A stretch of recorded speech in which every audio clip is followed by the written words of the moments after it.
Guys आज हम machine learning की हिस्ट्री के बारे में बात करने वाले हैं और ये हिस्ट्री समझना इसलिए ज़रूरी है ताकि आप लोग ये समझ पाएं कि आज जो हम लोग मशीन लर्निंग और आर्टिफिशियल इंटेलिजेंस में ब्रेक थ्रू देखते हैं वो ऐसे ही नहीं हो गया, स्टेप बाय स्टेप हुआ है, one step at a time, और मैं तो कहूँगा one baby step at a time. बहुत ही आराम से ये जो ब्रेक थ्रू है वो मशीन लर्निंग में आया। अब आगे बढ़ने से पहले मैं आपको बताना चाहता हूँ कि मैंने एक डेटा साइंस का कंप्लीट कोर्स लॉन्च किया है जिसमें हम जीरो से लेकर एडवांस टॉपिक्स जैसे कि NumPy, pandas, Matplotlib, scikit-learn, practical sklearn, complete SQL, AI, LLMs and much more सीखेंगे। इसमें हम लोग प्रैक्टिकल प्रोजेक्ट जैसे कि कोडर्स ऑफ दिल्ली, जिसमें मैंने आप लोगों को प्योर पाइथन से एक प्रोजेक्ट पूरा एंड टू एंड करवाया डेटा साइंस का। फिर प्रैक्टिकल एसके-लर्न से मैंने आप लोगों को गुड़गांव के हाउस प्राइसेस कैसे प्रेडिक्ट करना है ये इन डेप्थ सिखाया है। पूरा प्रोजेक्ट इन डेप्थ है जिसमें साइकिट-लर्न में पाइपलाइंस, ट्रांसफॉर्मर्स, फिट ट्रांसफॉर्म, ये सब चीजें क्या होती हैं सिखाया गया है। तो एकदम डिटेल्ड कॉन्सेप्ट और सॉलिड अंडरस्टैंडिंग आप लोगों को मिलेगी। साथ ही में मैं आप लोगों को हैंडबुक दूंगा और एक कंप्लीटली डिफरेंट लर्निंग एक्सपीरियंस जहां आप लोगों को वीडियोस के साथ साथ नोट्स भी देखने को मिलेंगे। ये कोर्स एक लिमिटेड पीरियड के लिए डिस्काउंट पे अवेलेबल है, तो आप लोग डिस्क्रिप्शन में दिए हुए लिंक पर जाकर इस कोर्स में एनरोल कर सकते हैं। अब हम लोग मशीन लर्निंग की हिस्ट्री के बारे में बात करते हैं। मैं आप लोगों को इसको समझाने के लिए लेकर जाना चाहता हूँ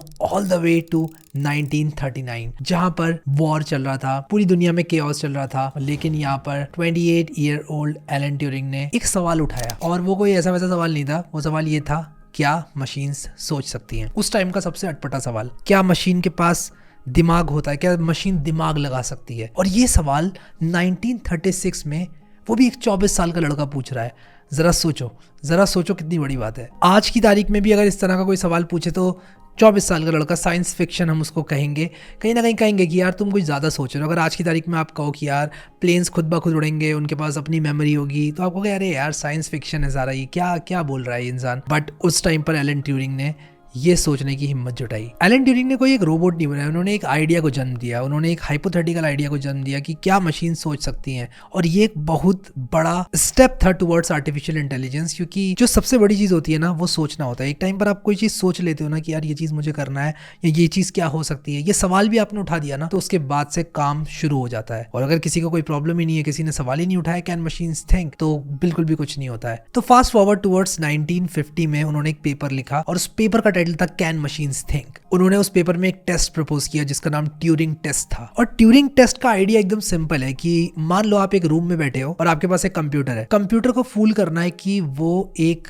ह्यूमन है, मतलब वो आपसे बात करेगा, वो चैट करेगा आपसे, उसको फूल करना है कि एक रियल ह्यूमन चैट नहीं कर रहा है। आप जिससे बात कर रहे हो मशीन से वो एक ह्यूमन है आपको लगे। और अगर आपको मशीन बेवकूफ बनाने में सक्षम हो जाती है तो उस मशीन ने ट्यूरिंग टेस्ट पास कर लिया है। कुछ ऐसा समझ लो आज की तारीख में कि आपके पास एक व्हाट्सएप मैसेज आता है और आप बात करना शुरू करते हो उससे, और फिर आप जैसे जैसे इंटरेक्ट करते हो उससे आपको बाद में पता चलता है कि यार वो तो इंसान था ही नहीं, लेकिन आपको पूरी कन्वर्सेशन के दौरान ये लगा कि यार ये इंसान है। इवन आपने चेक भी किया उसके बाद भी आपको लगा कि ये इंसान है। मतलब कि ऑल इन ऑल हम कह सकते हैं कि मशीन के पास इंटेलिजेंस आ चुकी है। तो machine is set to pass the Turing test जब ये सारी कंडीशन सेटिस्फाई हो, और हम कह सकते हैं तब कि मशीन सोच रही है, मशीन के पास दिमाग है, मशीन्स कैन थिंक। अब 1950 में इस तरह की बातें करना बहुत ज्यादा अटपटा लग रहा था क्योंकि कुछ प्रैक्टिकल डेमोन्स्ट्रेशन था नहीं। लोग कह रहे थे यार 50 चीजों के बारे में सोचते रहते हैं लोग, और ये एक 51वीं चीज है, इसके बारे में भी सोचो, कोई दिक्कत नहीं है। पर 1957 में एक बड़ी कमाल की चीज हुई। फ्रैंक रोजनबर्ट ने परसेप्ट्रॉन बनाया। अब ये परसेप्ट्रॉन आज के न्यूरल नेटवर्क के अंदर भी इस्तेमाल होता है, लेकिन ये बहुत ही बेसिक, मैं कहूंगा सबसे बेसिक फॉर्म था न्यूरल नेटवर्क का, जो कि वेट्स का इस्तेमाल करके एक पर्टिकुलर वैल्यू को लेकर आउटपुट प्रोड्यूस करता था। इसको हम कह सकते हैं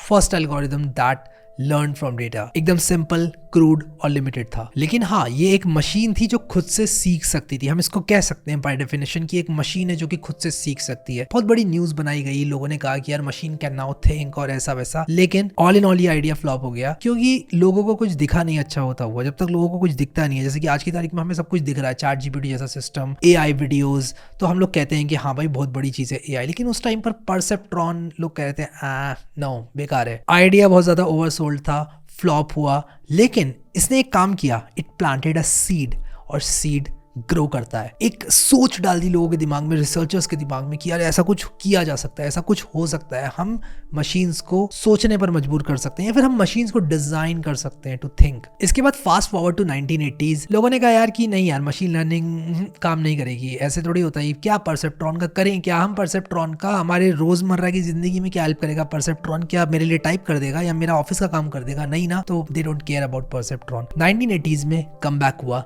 मशीन लर्निंग का। लोगों ने काम करना शुरू कर दिया एंड फाइनली 1986 में न्यूरल नेटवर्क का आविष्कार किया गया। वो आइडिया जो सीड था वो परसेप्ट्रॉन ने ही प्लान किया था, लेकिन यहाँ पर न्यूरल नेटवर्क की खोज की गई और रिसर्चर्स ने कहा कि जिस तरह से न्यूरॉन से पूरा दिमाग बनता है, न्यूरॉन जो है बेसिक यूनिट होती है, क्यों ना हम एक आर्टिफिशियल न्यूरल नेटवर्क बनाए और हम उसकी जो बिल्डिंग ब्लॉक होगी वो परसेप्ट्रॉन माने। और फिर इसके बाद ये कुछ अच्छे काम कर सकता है, लाइक प्रिडिक्टिंग हैंड राइटिंग्स या फिर प्रिडिक्टिंग हैंड रिटन डिजिट्स या हैंड रिटन कैरेक्टर्स। अब आइडिया बहुत ज्यादा बेसिक था, उस टाइम कंप्यूटर्स जो है बहुत ज्यादा बेसिक होते थे, तो चला नहीं बहुत ज्यादा, लोगों को कुछ होता हुआ दिखा नहीं है। अगेन, जब तक लोगों को दिखता नहीं है ना कुछ, तब तक वो मानते नहीं है। आप आज मेहनत करो, 1 साल तक मेहनत करो, 5 साल तक मेहनत करो, 7 साल तक मेहनत करो, 8वें साल में आपके घर के बाहर एक BMW खड़ी है तो लोगों को दिखेगा, लोग कहेंगे यार ये तो ओवरनाइट सक्सेस है यार, इसने तो एकदम से कर दिया यार, इसके पास तो कुछ भी नहीं था, अचानक से BMW कहां से आ गई इसके पास। जब लोगों को दिखता है ना, तब वो कहते हैं कि हाँ यार कुछ हो रहा है। और मशीन लर्निंग के साथ भी वही था। 1986 में न्यूरल नेटवर्क बना, काफी टेक्निक्स बनी, researchers almost got it right. अगर हम आज से देखें पीछे मुड़कर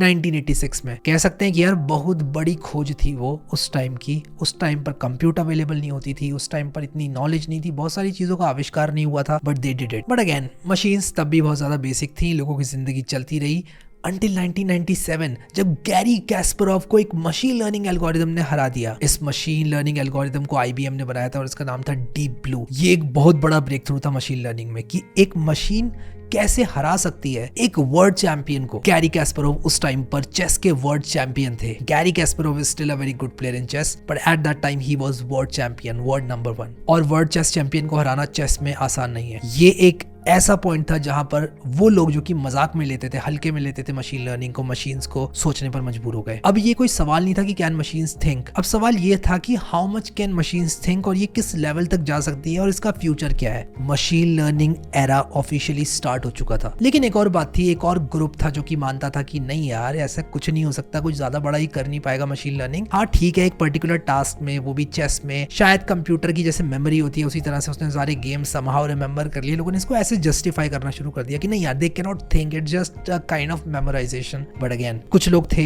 जो कि मानते थे कि मशीन लर्निंग बहुत कुछ कर सकती है। 1998 में एमनेस्ट डेटा सेट को इंट्रोड्यूस किया गया, जो कि हैंड रिटन डिजिट्स का एक डेटा सेट था, यानी कि हाथ से किसी ने 1 2 3 4 ऐसे लिखा हुआ था और उसके लेबल्स थे एक्चुअल 1 2 3 4, और मशीन का काम था कि उसको रिकॉग्नाइज करना था डेटा को देखकर कि कौन सा 1 है कौन सा 2 है, basically handwritten digit recognition. 1998 के बाद लोगों ने ये सोचा था कि नहीं यार, हमारे पास इतनी कंप्यूट नहीं है, हम ये सब नहीं कर सकते। Machine learning is something that we can not afford given today's compute. मतलब एट दैट टाइम लोग कहते थे 1998 में कि यार हमारे पास कंप्यूट नहीं है, हमारे पास GPU नहीं है, CPU इतने पावरफुल नहीं है, इतनी कंप्यूटेशन हम नहीं कर पाएंगे, इतने सारे डेटा पे ट्रेन करना एल्गोरिदम्स को, बहुत ज्यादा कंप्यूटेशन, बहुत ज्यादा पेशेंस, क्योंकि उस टाइम पर कंप्यूटर इतने फास्ट नहीं होते थे, GPUs इतने ज्यादा पॉपुलर नहीं थे और TPUs तो थे ही नहीं। तो इसीलिए लोग बहुत ज्यादा हेजिटेंट थे और लोगों ने इसको एक तरह से स्क्रैप कर दिया आइडिया को और चीजों पे काम करना शुरू कर दिया। 2006 में जेफरी हिंटन ने एक बहुत बड़ा काम किया। 2006 में जेफरी हिंटन ने कहा कि नहीं यार, हम इस आइडिया को रिविजिट करेंगे और उन्होंने डीप लर्निंग को रिविजिट किया।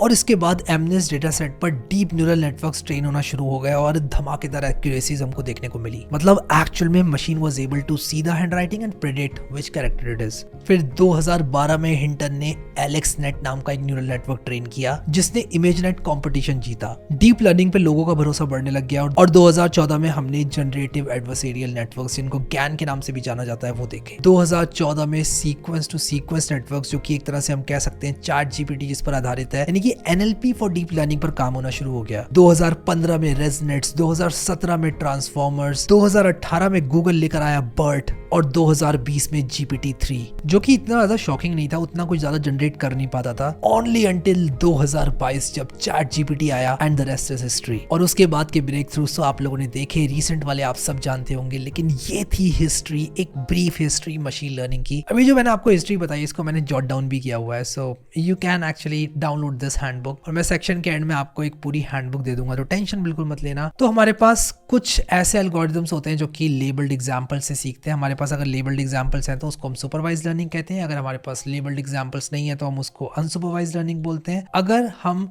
एक पर्टिकुलर एजेंट को एनवायरनमेंट में छोड़ दें और उसको बोलें जो करना है कर और रिवॉर्ड मिलेगा अगर अच्छे काम किए, ये रीइंफोर्समेंट लर्निंग का आइडिया है। ये सारी चीजें, ये सब कुछ स्टार्ट कहाँ से हुआ था? 1936 में एलन ट्यूरिंग द्वारा उठाए हुए सवाल से। इसीलिए मैं आपसे कहता हूँ कि सवाल उठाओ, कभी भी ये मत पूछो कि यार मैं ये नहीं कर सकता, हमेशा ये बोलो कि यार ये मैं कैसे कर सकता हूँ। A statement closes your mind and a question opens your mind. I hope कि आप लोगों को ये वीडियो बहुत अच्छा लगा। Thank you so much guys for watching this video and I will see you next time.